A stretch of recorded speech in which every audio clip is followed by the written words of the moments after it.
Olá, uma alegria estar aqui com vocês mais uma vez. Com o advento aí do carnaval, do feriado, tive dificuldade em gravar o vídeo, mas agora vamos conseguir. Não que eu estivesse lá inserido nas festividades do carnaval, bebendo e tentando me entorpecer e fugindo de mim mesmo. Não era essa, não, não é isso não, mas faltou tempo. E agora ainda estamos aqui no carnaval, hoje é terça-feira do feriado do carnaval. E hoje que eu estou conseguindo gravar a carta da terça-feira passada. Mas nunca é tarde, né? Então, como diria o Cristo, onde existirem dois ou mais em meu nome, lá eu estarei. Isso nos remete à ideia de que é necessário que tenhamos mais gente formando essa egrégora, participando. Então se inscreva lá no canal do YouTube, se inscreva, adicione lá no Facebook, fale com a gente pelo Messenger. Lembrando que o trabalho é gratuito, não existe nenhuma forma de cobrança, esse trabalho das cartas não é cobrado. Mas eu também não tenho ingerência sobre qual espírito vai se comunicar. Isso fica a critério da equipe espiritual, são eles que trazem. Então eu não tenho como escolher quem vai vir, quem não vai. Isso aí é com eles. Mas a gente tem recomendado que as pessoas peçam a carta pelo Message. Foi a forma que a gente escolheu. Eu não disponibilizo meu WhatsApp para esse trabalho, para que eu mantenha um nível de privacidade também na minha vida particular. Então fale com a gente pelo Message. E a gente tem pedido que as pessoas coloquem lá o nome completo do espírito desencarnado, o grau de parentesco, para que eu saiba se você tem legitimidade jurídica dentro da linha sucessória para autorizar a publicação lá no YouTube, que é o canal do YouTube que a gente escolheu para fazer esse trabalho, a pedido da espiritualidade, para que a gente chegue através do YouTube onde a gente não chegaria. E, tendo legitimidade, escreva lá: eu autorizo a publicação da mensagem. A ideia é me resguardar, né, de possíveis processos de direitos autorais, etc. Quando a gente publica algo que não é da gente, a gente tem que ter uma autorização. A ideia não é trazer conflito, a ideia é trazer alento aos corações dos buscadores. Então, dito isso, a gente estabeleceu esse padrão de comportamento para o pedido. Quem quiser pedir, fique à vontade. Lembrando que eu não escolho os espíritos que vão se comunicar. A gente tem convidado as pessoas para estarem em meditação nas terças-feiras, das 21 horas às 22h30, horário de Brasília, que foi o horário que a gente estabeleceu para psicografar para esse trabalho da internet, nas terças-feiras. Então esteja em meditação, se abra para a espiritualidade, sente, relaxe, faça uma prece, movimente as energias, tente se conectar mentalmente com o espírito em que você deseja que se comunique, né? Não de forma melancólica, mas conversando com ele naturalmente, né? Ele te ouve, pode ter certeza.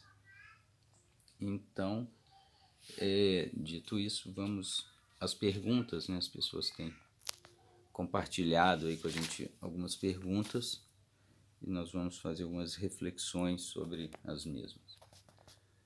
Vou começar aqui com a pergunta da Nair. A Nair fala: por que o espírito tem esta oportunidade de prejudicar outro, como este que tentou matar a ex-noiva? Ela se refere a uma carta anterior que a gente publicou. Então, algum espírito que tenha partido com algum problema por se resolver com a gente, volta para nos fazer o mal, porque o plano espiritual permite que isso aconteça. Então vamos por partes. Em primeiro lugar, vamos nos situar.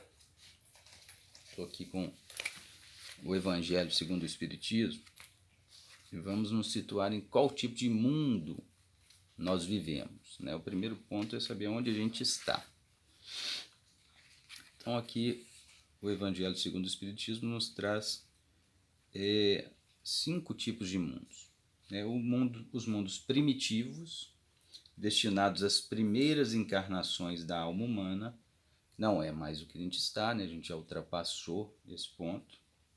Os mundos de expiação e de provas, onde o mal domina, né? Nós estávamos num mundo de expiação e provas, segundo as notícias que nos chegam, a transição planetária aconteceu agora, e agora que a gente saiu desse mundo de expiação e provas, né, estamos saindo e passando para um mundo de regeneração. Então, os mundos regeneradores, onde as almas que ainda têm o que expiar aurem novas forças, repousando das fadigas da luta.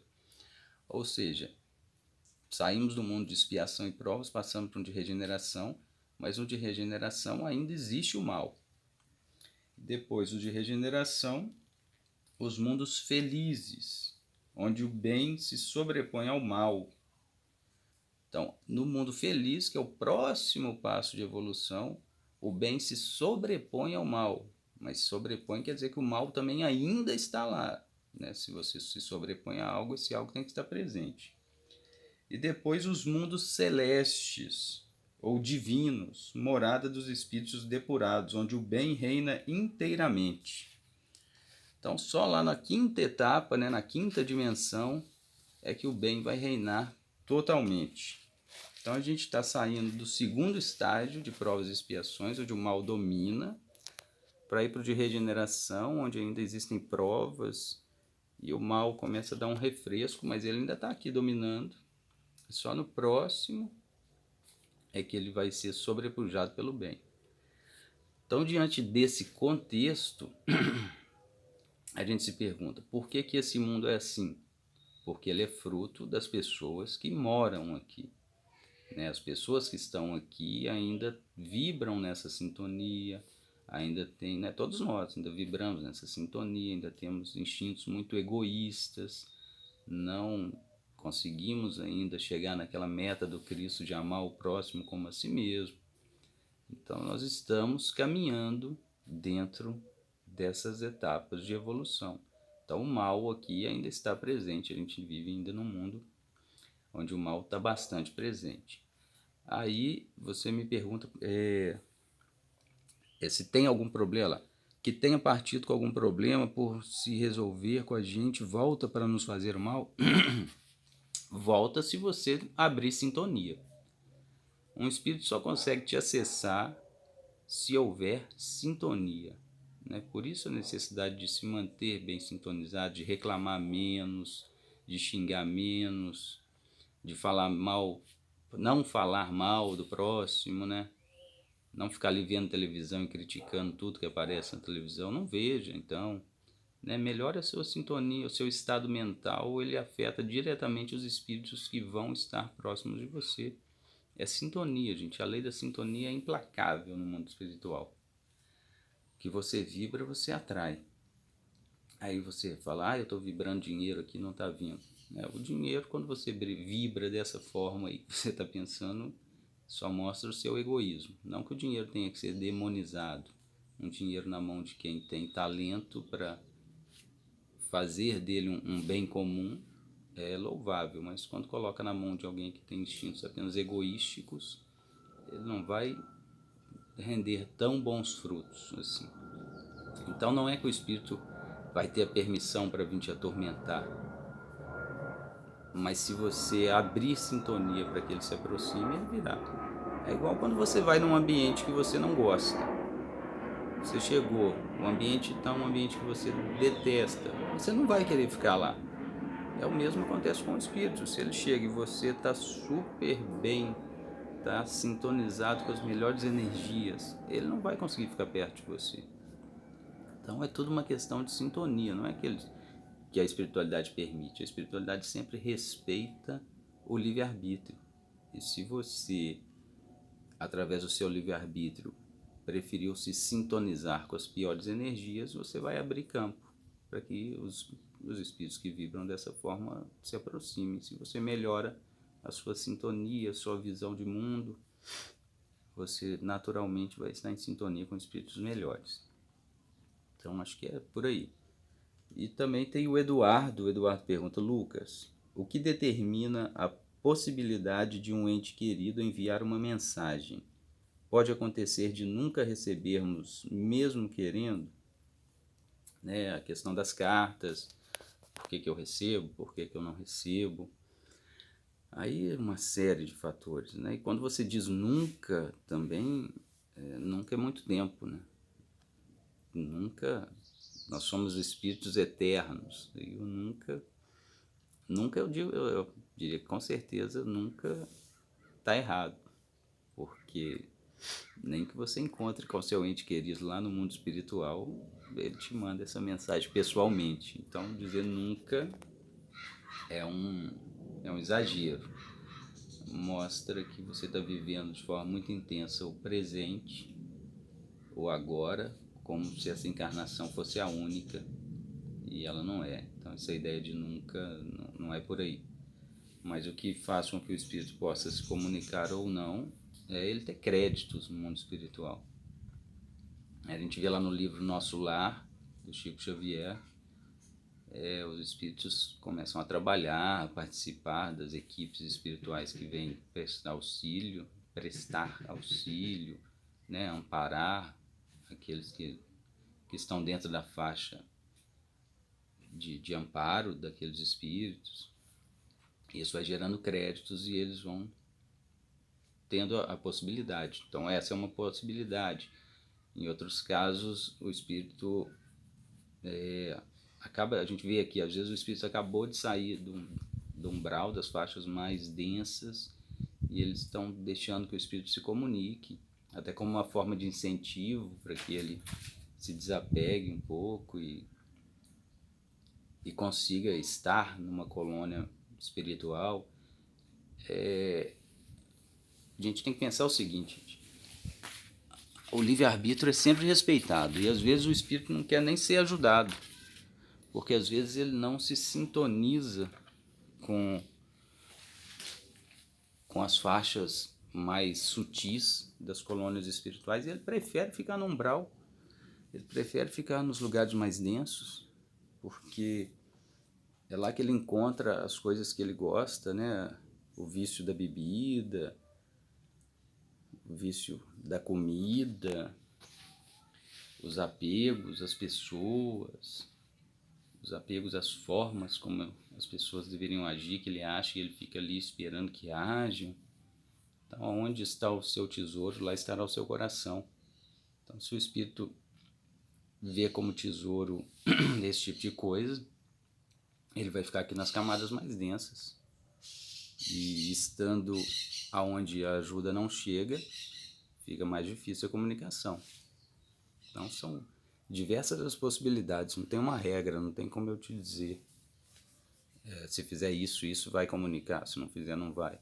Depende muito mais do lado de lá, de como ele está do lado de lá, do que como está do lado de cá. E pode acontecer de passar essa vida inteira e ele não se comunicar? Pode. Pode sim. Mas vamos estar em prece, né, para que não aconteça uma coisa dessa. Porque é muito desperdício de energia e de tempo da parte dele. Então vamos à carta propriamente dita. Espero ter trazido alguma luz às dúvidas. Lembrando que a gente não revela o nome do espírito comunicante, tentando evitar aí possíveis processos de direitos autorais, etc. Mesmo com autorização, as cartas podem impactar um número grande de pessoas dentro de uma família. A gente não sabe as crenças, as verdades de cada um, e a ideia não é trazer conflito, mas o espírito traz notícias, traz nomes, então fica plausível a identificação por parte dos buscadores. E a ideia é que assim seja, né? A ideia não é provar nada para ninguém. Para quem quer acreditar, uma palavra basta. Para quem não quer, não adianta escrever um livro inteiro. Então vamos à carta aqui propriamente dita. É um homem. Vamos lá. Estive longe um tempo, o tempo passou. Tão logo abri os olhos, descobri que anos haviam passado. Pensava estar bêbado. A desorientação era bem parecida, uma sensação conhecida. Agora me sinto melhor, mas antes, um em cima do outro, deitado, escornado. Essa etapa eu venci aqui. E a cada dia luto para que as conquistas não se percam entre as pedras do caminho.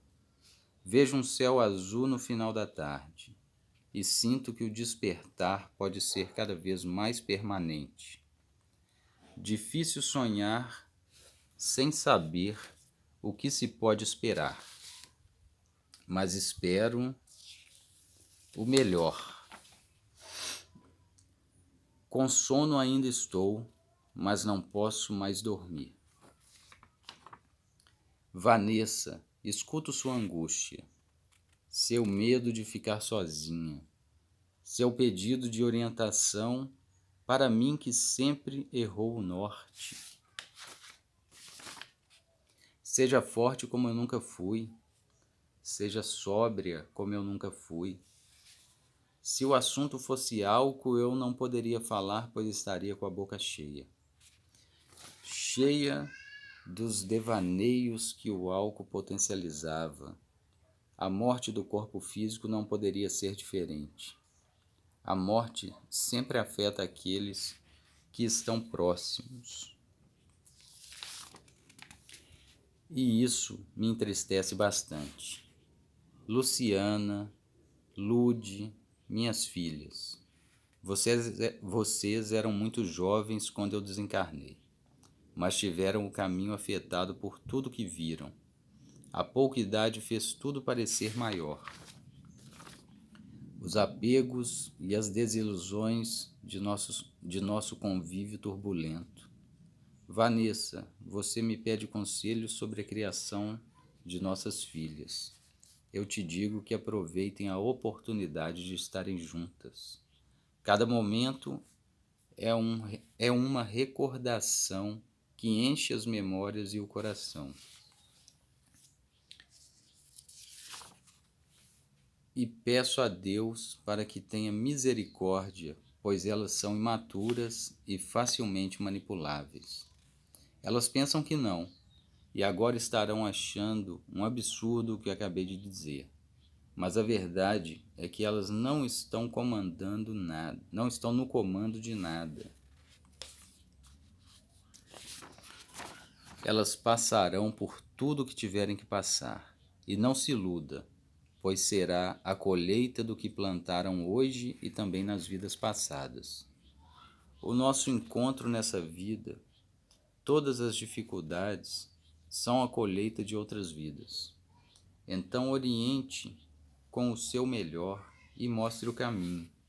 E se não estiverem atentas aos falsos que atravessam os caminhos delas, terão surpresas desagradáveis. Obrigado por se lembrarem de mim com carinho. Sei que não sou merecedor. Fiquem com Deus. Essa foi então a mensagem do nosso irmão. Como os Espíritos vêm nos orientando, vamos encerrar com a prece para que a energia gerada seja utilizada pela equipe espiritual, seja utilizada em prol de todos nós. Deus que estais em todos os lugares, santificado é o vosso nome, esteja em nós o vosso reino, que com ele estejamos em harmonia. O pão nosso de cada dia que nos dai hoje, ajudai-nos a tentarmos perdoar aqueles que nos têm ofendido, assim como gostaríamos de sermos perdoados por aqueles a quem ofendemos. Não nos deixeis cair em tentação, nos livrai de tudo aquilo que nos afasta do bem que já podemos conhecer racionalmente, sentir com sintonia, que assim seja, graças a Deus.